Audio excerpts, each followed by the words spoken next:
Ethiopia is the poster child for African Renaissance.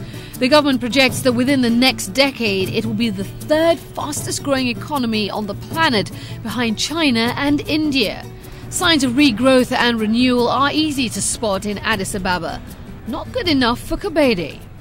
Our leaders repeatedly talk about a double-digit economic growth, but without the active involvement of the private media, without independent and strong democratic institutions, without reliable and accountable civic society,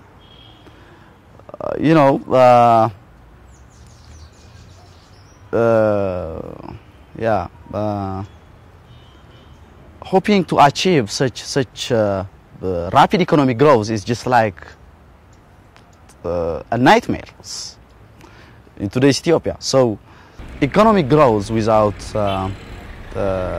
basic democratic freedom is unworkable. Kebede is wary of the new infrastructure that speaks of a better life, seeing basic democracy as something still denied to so many of his countrymen. Well, it's, constructing asphalt roads and constructing heavy buildings cannot represent basic individual freedom. The main thing is basic individual freedom. If you compare the democracy in Ghana and here in Ethiopia, you might not see such buildings in Accra, but the people of Ghana has free choice on its leaders. So the basic thing for me is freedom and democracy. In fact, economic growth and asphalt roads and buildings might have their own role for the growth of a nation, but that doesn't bring ultimate democracy, because such things are such freedom. People get such freedom are inborn. Those rights are inborn rights, so people get them inborn.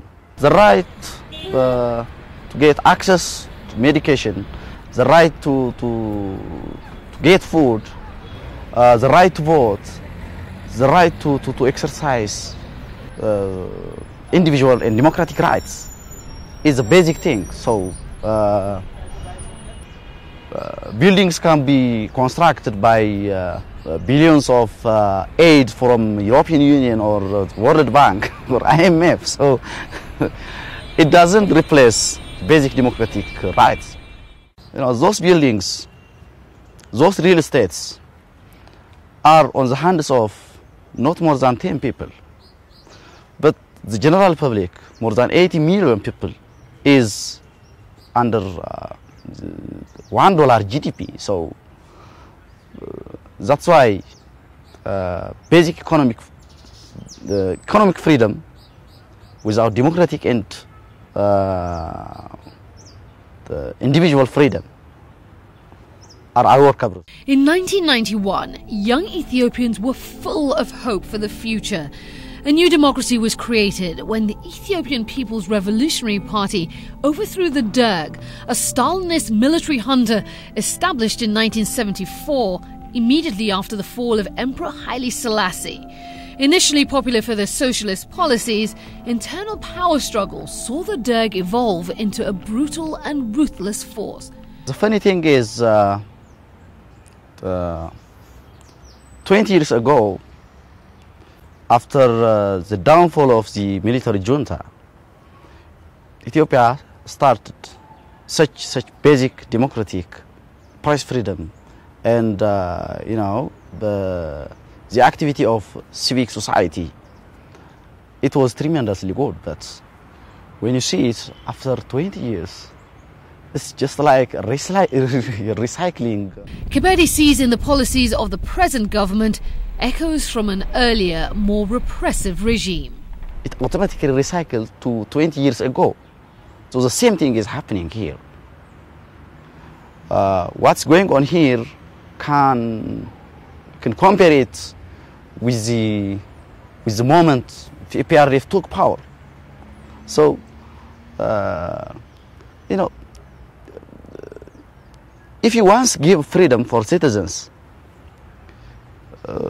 you know, denying that freedom is difficult. So that's what's going on here. So PRF has given freedom on the first of its reign, but after 20 years, it's trying to deny the freedom given for its citizens. So that's the problem. Only one freedom cannot be taken away. If you once given freedom, freedom by itself is God-given right, actually, but such God-given freedom cannot be denied.